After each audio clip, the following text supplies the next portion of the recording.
Parole du Seigneur.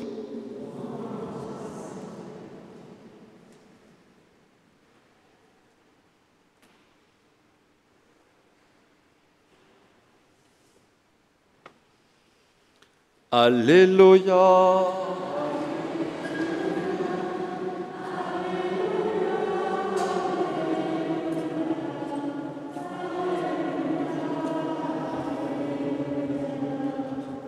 Alléluia, Alléluia.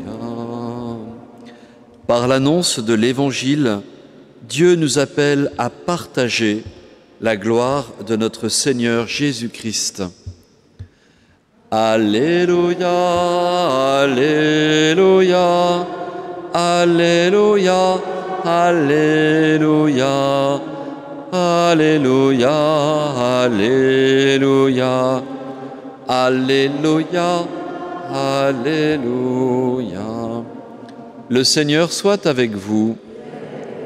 Évangile de Jésus-Christ selon saint Marc.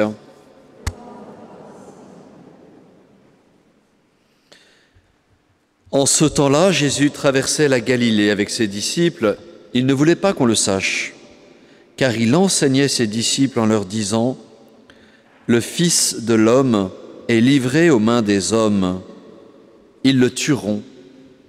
Et 3 jours après sa mort, il ressuscitera. » Mais les disciples ne comprenaient pas ces paroles.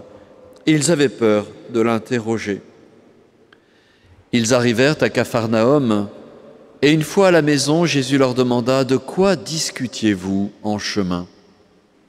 Ils se taisaient. Car en chemin, ils avaient discuté entre eux pour savoir qui était le plus grand. S'étant assis, Jésus appela les 12 et leur dit « Si quelqu'un veut être le premier, qu'il soit le dernier de tous et le serviteur de tous. » Prenant alors un enfant, il le plaça au milieu d'eux. Il l'embrassa et il leur dit « Quiconque accueille en mon nom un enfant comme celui-ci, c'est moi qui l'accueille. Et celui qui m'accueille, ce n'est pas moi qui l'accueille, c'est celui qui m'a envoyé. » Acclamons la parole de Dieu.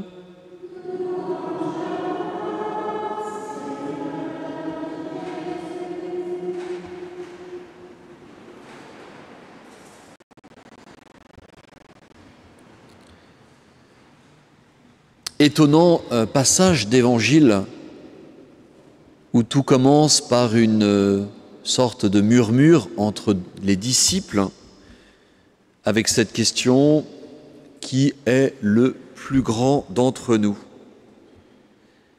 Quel décalage par rapport à ce que Jésus va vivre, c'est-à-dire la croix pour nous sauver.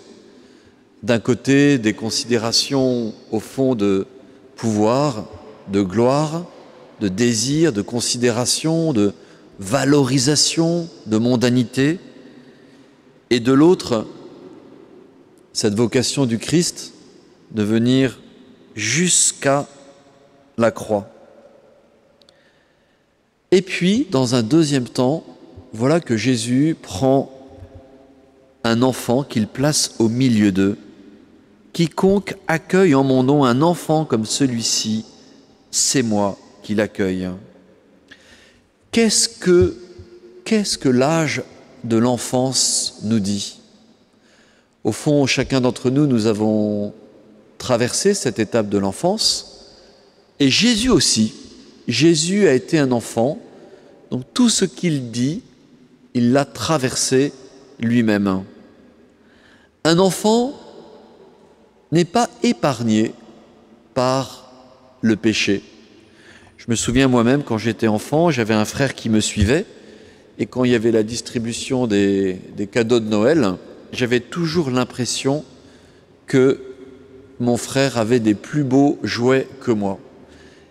Mes parents avaient toujours fait en sorte que ce soit équitable, mais patatras.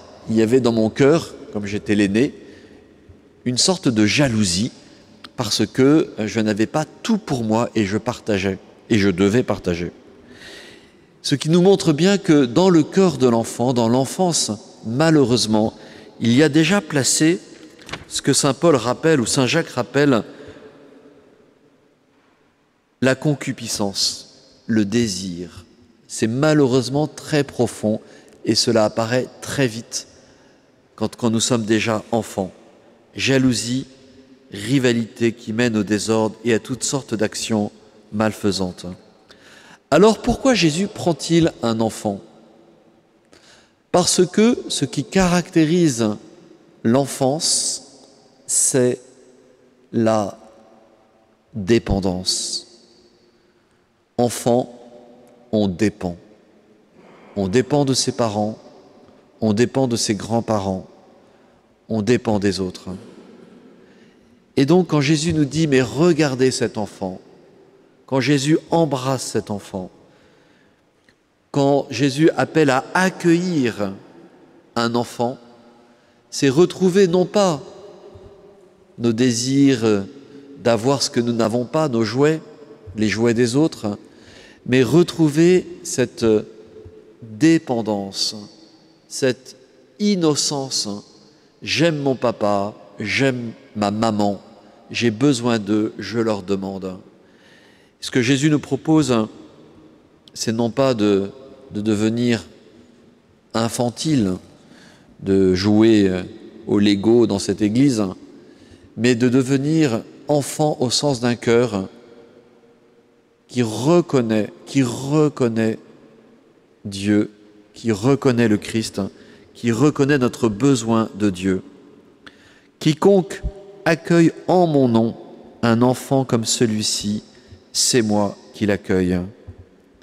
Très concrètement, je vous invite à entrer dans cette dépendance qui demande au fond beaucoup de simplicité, d'humilité. Un jour, vous et moi, nous demanderons de l'aide pour descendre peut-être les escaliers ou pour les monter ou pour faire nos courses. Mais je vous invite dès maintenant à regarder ceux qui sont à côté de vous dans cette église comme des frères et sœurs à qui vous pouvez demander de l'aide, à qui vous pouvez reconnaître votre vulnérabilité comme un enfant. J'ai besoin de pouvoir dire « j'ai besoin de toi, j'ai besoin de vous, aidez-moi ». Comment vous appelez-vous?